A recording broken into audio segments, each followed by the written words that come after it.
కార్తీక పురాణము 15వ అధ్యాయము. దీప ప్రజలచే ఎలుక పూర్వజన్మముతో నరరూపముండుట. అంతటా జనక మహారాజుతో వశిష్ఠముని జనక కార్తీక మహత్యము గురించి ఎంత వివరించినా పూర్తి కాలేదు. కానీ మరి ఒక ఇతిహాసము తెలియజెప్పెదను. సావధానుడే ఆలకింపుము అని ఇట్లు చెప్పెను. ఈ మాసమున హరినామ సంకీర్తనలు వినుట చేయుట, శివకేశవుల వద్ద దీపారాధనము చేయుట, పురాణము చదువుట లేక వినుట, సాయంత్రము దేవతా దర్శనము చేయలేని వారు కాలసూత్రము అనడి నరకము నుండి కొట్టుమిట్టలాడుచు కార్తీక శుద్ధ ద్వాదశి దినమున మనసారా శ్రీహరిని పూజించిన వారికి అక్షయ పుణ్యము కలుగును.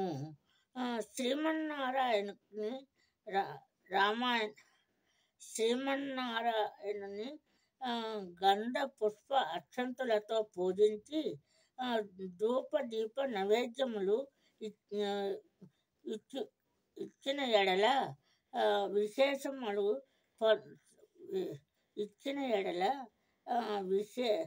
విశేషములు పొందగలరు.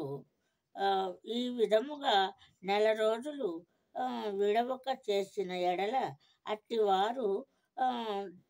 అట్టివారు దేవతాదులు మ్రోగుచుండగా విమానము యొక్క వైకుంఠమునకు పోవుదురు.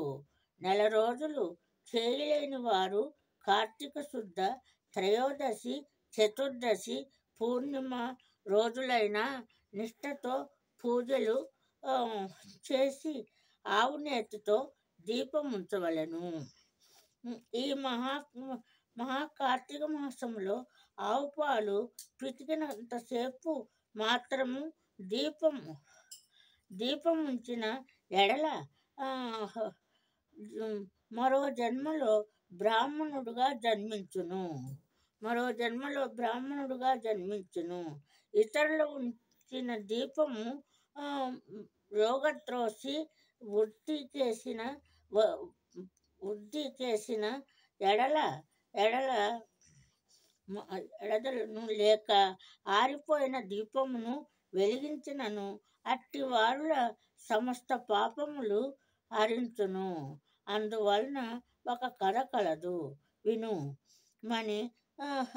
వినమని వశిష్ఠుల వారు ఇట్లు చెప్పుచున్నాడు. సరస్వతీ నది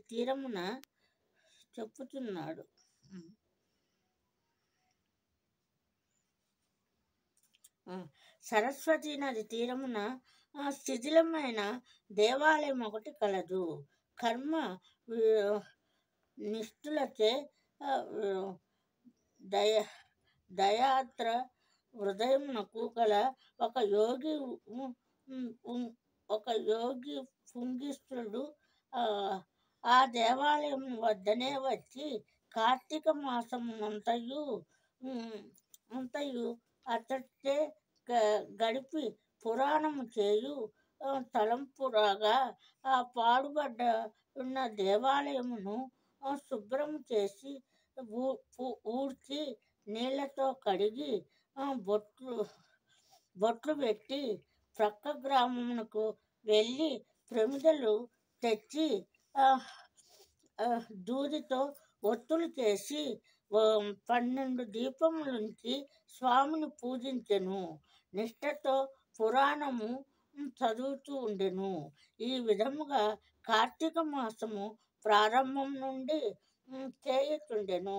ఒక రోజున ఒక మూషికము ఆ దేవాలయమునకు ప్రవేశించి నలుమూలలా వెతికి తినడానికి ఏమీ దొరకనందువలన అక్కడ ఆరిపోయి ఉన్న ఒత్తిని తన తను తినవలసిందేనని అనుకొని నోట కరుచుకొని ప్రక్కనున్న దీపం వద్దను ఆగెను.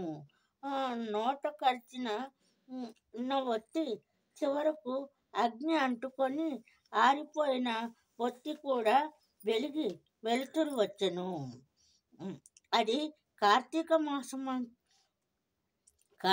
మాసం ఒకట వలన శివాలయంలో ఆరిపోయిన ఒత్తి ఈ ఈ ఎలుక వల్ల వెలుగుతే దాని పాపములు హరించకపోయి పుణ్యము కలిగినందున వెంటనే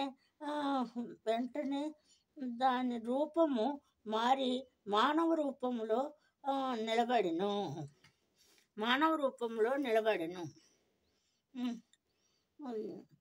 జహన నిష్టతో ఉన్న యోగి పుంగుడు తన కనులను చూసి తెరిచి చూడగా ప్రక్కనున్న మానవుడు నిలబడి ఉండుట గమనించి, ఓయి నీవెవరువు, ఎందుకిట్ట నిలబడి ఉంటివి అని ప్రశ్నించగా, ఆర్య, నేను మూషికమును. రాత్రి నేను ఆహారం వెతుక్కుంటూ ఈ దేవాలయంలోనికి ప్రవేశించి ఇక్కడ కూడా ఏమీ దొరకనందున నెయ్యి వాసనలతో ఉండి ఆరిపోయిన వృత్తిని తినవలనని దానిని నోట కరిచి ప్రక్కనున్న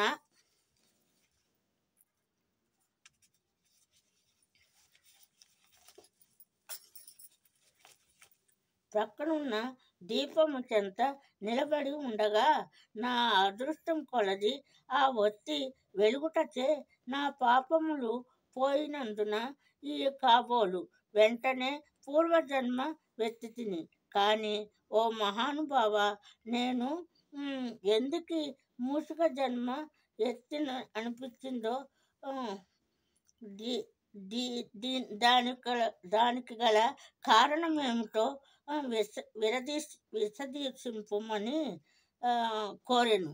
అంత యోగీశ్వరుడు ఆశ్చర్యపడి తన దివ్య దృష్టిచే సర్వము తెలుసుకొని, ఓయి కిందట జన్మలో నువ్వు ఒక బ్రాహ్మణుడు, నిన్ను బాష్టుడని పిలిచేవారు. నీవు జైన మత వంశానికి చెందిన వాడవు. నీ కుటుంబాన్ని పోషించుటకు వ్యవసాయం చేస్తూ ధనాశపరుడివై దేవీ పూజలు పితృకర్మలు మరచి నీచుల సావాసం వలన విష్టిదానం తినుచు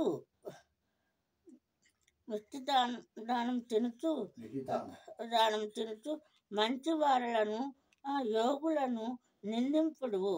నిరులెంత స్వార్థమెంత గలవాడవై ఆడపిల్లలను అమ్మి వృత్తి చేస్తూ దానివల్ల సంపాదించిన దాన్ని కూడా మూటగట్టుతూ సమస్త తినుబండారాలను గడుపుకోగా కొని తిరిగి వాటిని ఎక్కువ ధరకు అమ్మి అటులా సంపాదించిన ధనము నీవు అనుభవించడక ఇతరులకు ఇవ్వక ఆ ధనము భూస్థాపితం చేసి పిసివాడివై జీవించి నావు మరణించు తర్వాత ఎలుక జన్మ ఎత్తితివి. వెనుకటి జన్మ పాపం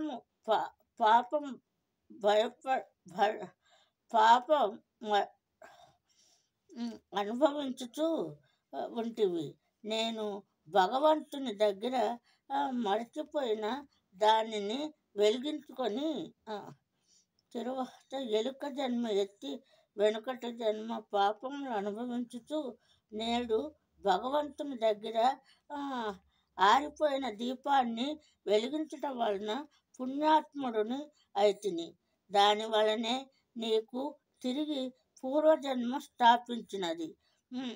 కాన నీవు ఈ గ్రామమును పోయి నీ పెరటియందు పాతిపెట్టిన ధనమును త్రవ్వి ఆ ధనముతో దాన ధర్మాలు చేసి భగవంతుణ్ణి ప్రార్థించమని మోక్షము పొందవని అతనికి నీతులు చెప్పి పంపించెను.